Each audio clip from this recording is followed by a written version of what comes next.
دې کس سره ولاړې نجونې څوک دي، ولې یې په ټولنیزو رسنیو کې دومره تاوده بحثونه راپارولي دي. اصلي حقیقت یې څه دی، په همدغه ویډیو کې ټول جزئیات راسره کتلی شئ. درنو لیدونکو السلام علیکم. دا سړی پښتون دی، د پښتونخوا له پېښور سره تعلق لري. دا دواړو خواو ته ولاړې نجونې لوړانې دي، دواړه ډاکټرانې دي. ویل کېږي چې اوس یې له کرونا ناروغۍ د انسان ژغورنې لپاره میدان ته باسلي دي. هسې سوچ راغی، ما ویل دې سړي به چې اول وار دا نجونې ښوونځي ته به وي، څومره پیغورونه به یې زغملی وي.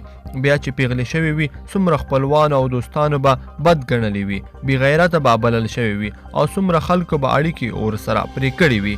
همدې نجونو پسې به څه او څه نه وي ویل شوي. ډېرو به لا د رنډیو په ګمان شپېلې پسې وهلي وي. عجیبه ده، نن به د دې سړي ټول خپلوان، دوستان او ملګري همده ته هیلهمن وي. د شپېلیو والا ډیر هلکان به ډاډه وي چې که میرمن، مور، خور یا ورېندارې کرونا ونیسي، نو دغه نجونې به ورسره مرسته وکړي.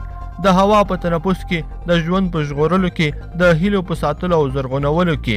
خو کاش لږ دا وخت خو هم لږ غیرت ودرېدلی. بیا خو خور او لور د ډیران پټي او ګودر ترڅنګ ښوونځي ته پرېښودل کېدلی. اوس خو ټولو زوړ وړ دا پلار اتل بللی دی. خو معلومیږي به چې پښتانه به لا نور څه کوي. آیا خپلې لوړانې به له دې نه وروسته ښوونځیو ته پرېږدي یا نه؟ دلته کمنټ کې ټول نظریات راسره شریکولی شئ. که مو ویډیو خوښه شوې ویډیو لایک کړئ.